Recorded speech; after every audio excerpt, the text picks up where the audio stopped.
It's another weekend in my kitchen repotting plants. It's a gloomy day out today. I didn't necessarily want to spend outside all day doing the chores that need to be done outside, so I figured I'd stay productive and come do some indoor chores. I'm budgeting myself this time to, let's go, what do I have? 4 hours of daylight left in the day, not 2 whole days. I don't have time for that today. I have 4 hours. I also might run out of pots. Pots have actually become scarce in my house, which tells me I maybe need to stop buying plants. But those plants that I bought over the summer, they're gonna need a pot this year. So while I am not buying much of anything this year except stuff to do house projects, I am also going to buy whatever I need to take care of the plants that I have today. There are a lot of plants that I could repot today, including some really big plants. The one you see behind me here,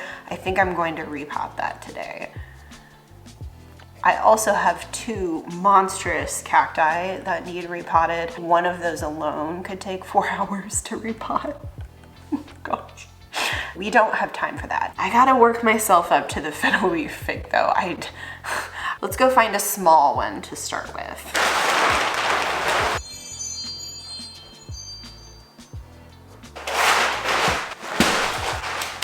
Isn't he cute?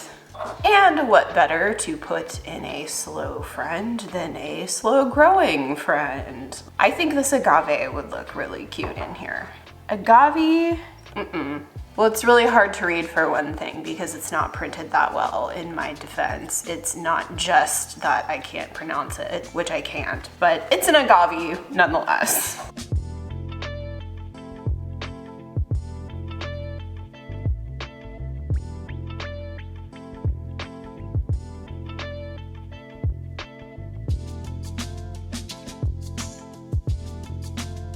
Okay, well, that wasn't so bad. This one might be. This is long overdue for some love, although it did bloom a while back, and it's got these seed pods on it, which I have not seen yet in the, 5 years that I've had it. It's had some sun damage and dehydration up top. I hope to pick more of the dead stuff off. But this dirt is spent, and this pot is not great plastic. So I have this cute little hanging pot. I don't think this plant needs more dirt or more space. I just think it needs better dirt, and we've got some leftover pests on it. These all seem to be dead from the last time I killed pests in my plants. So that's good news. There's a lot of healthy bits left. I'm super happy about some of this new growth we got over the summer. It's just time for higher quality dirt and a higher quality pot for our faithful Ripsalis friend, you know? This Hoya obovata is almost worthy of being declared indestructible. It's been in a dinky plastic pot too long with too little dirt, which has totally dried out to hydrophobia on more than one occasion. It seems to thrive on neglect because it's been blooming in the spring and summer pretty reliably since I got it. I don't know why this plant is, but I'm glad it is. Variegated string of pearls. This cutie, or is it these cuties? I don't know. This Curio raulianus looks long and full now, but it was way fewer strings after the great drought of 2023. It's almost time to trim off some of the longer strings so I can root them and replant them up top for an even fuller look in about a year or so.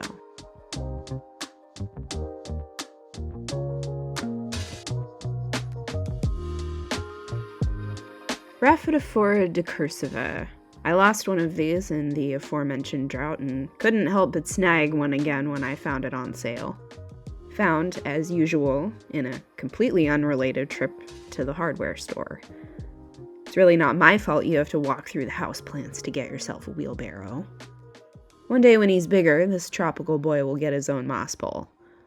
But we'll talk about moss poles later. Alexa, stop. This one had a tag too. This one is a lot easier to pronounce. It's a crassula. Or is it crassula? Crassula perforata. Or ivory towers.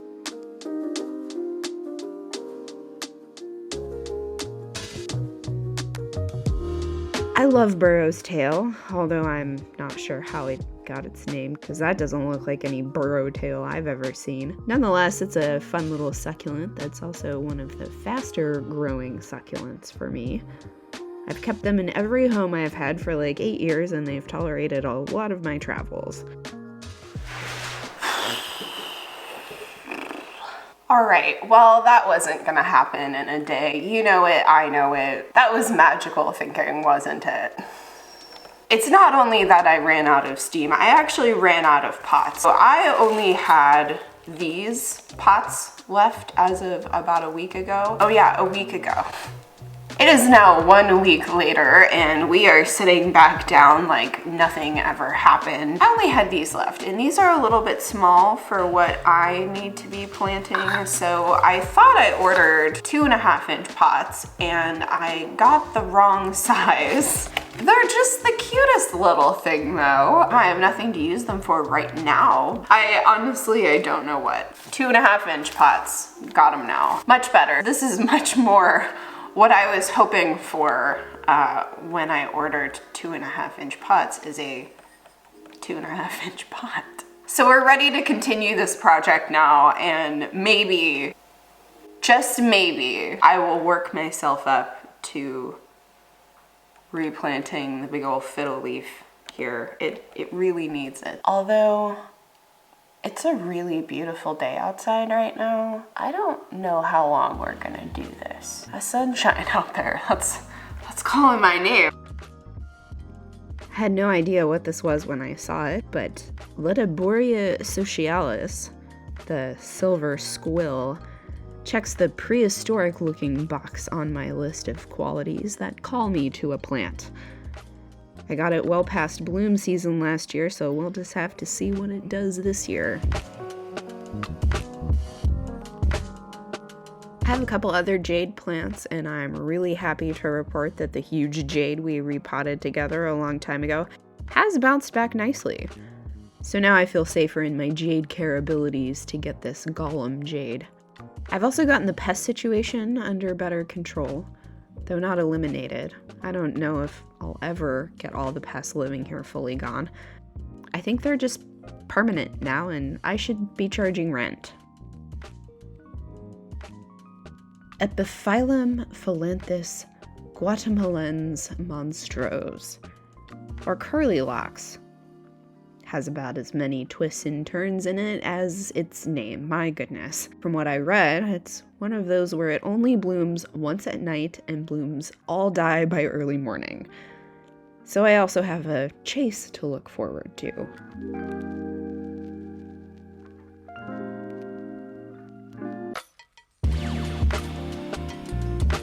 Someone left the fabric around this poor little sprout and it has grown out of its little cloth wrap. That'll slow down a plant a little bit. Why did they do that to you, friend?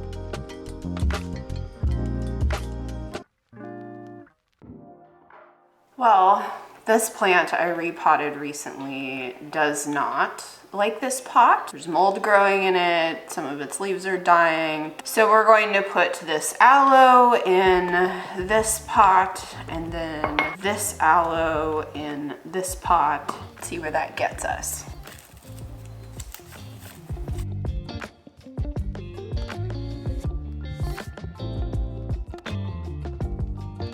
Actually, there's not a lot of live root left on this and I don't want it to continue rotting, so I'm going to put it in one of these little pots I didn't think I needed.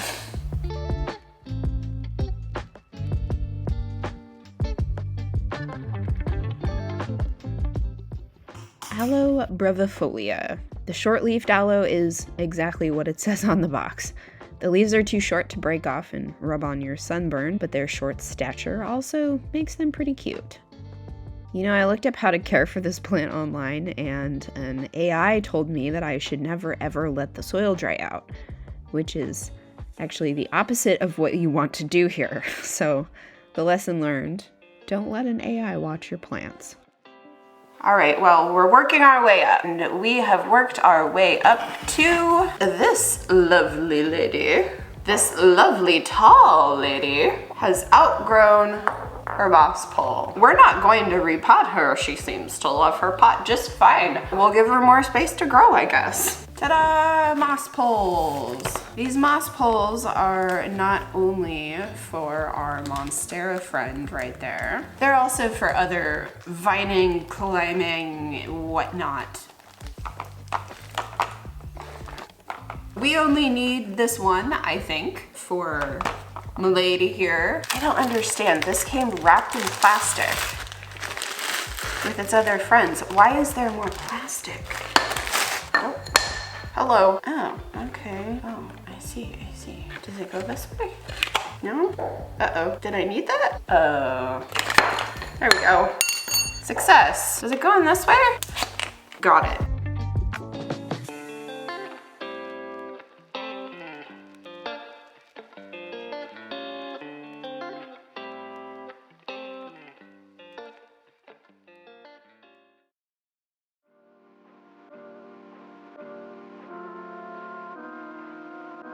Again, we have the cloth from the little seedling sprout left on here. Y'all know this makes it harder for the plant to grow, right? Goodness. I'm a bit at a loss for what this is exactly. It seems like a philodendron of some sort, but it was the only one on a bottom shelf in not great condition and no label, marked down to $12. I've scoured shops online and I can't find anything like it. I scooped it up because its leaves have the texture of a frog, but you can't exactly type that into a search engine and get useful results. All right, well, this is probably still bad news for my fingers, but we got the tongs out again and an oven mitt, which can only mean one thing. We're repotting another cactus. This spiralis, he's a little prickly, a little grouchy. Ooh, don't slip, buddy. Oh, goodness. Okay, just gonna keep resting on my oven mitt hand. Scooping with my free hand.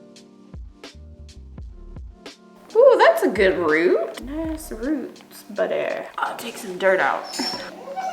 No. Good girl, Nelly. I love you. Nellie's in her pen right now because she can't be trusted out around the house unsupervised. It's not totally centered in the pot, but one can only be so precise when there are little tiny knives all over the plant. We're doing our best here.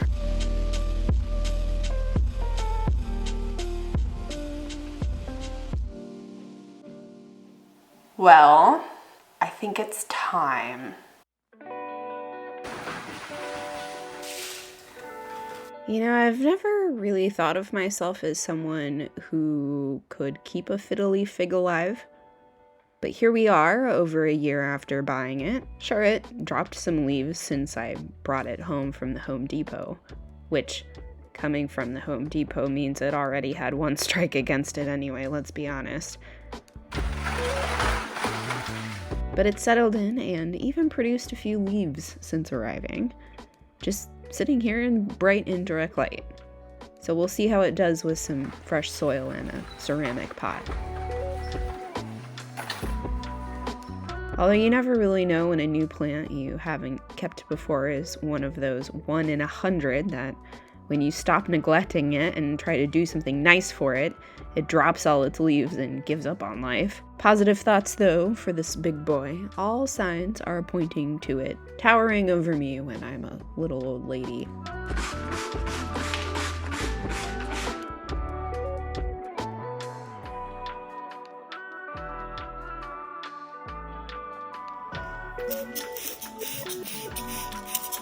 I have a couple other plant chores to do, like rehydrating my air plants and Of course, staying on top of pest control.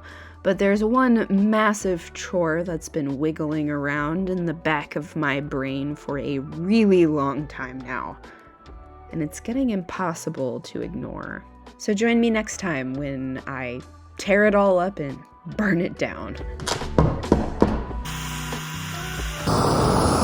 This is fine.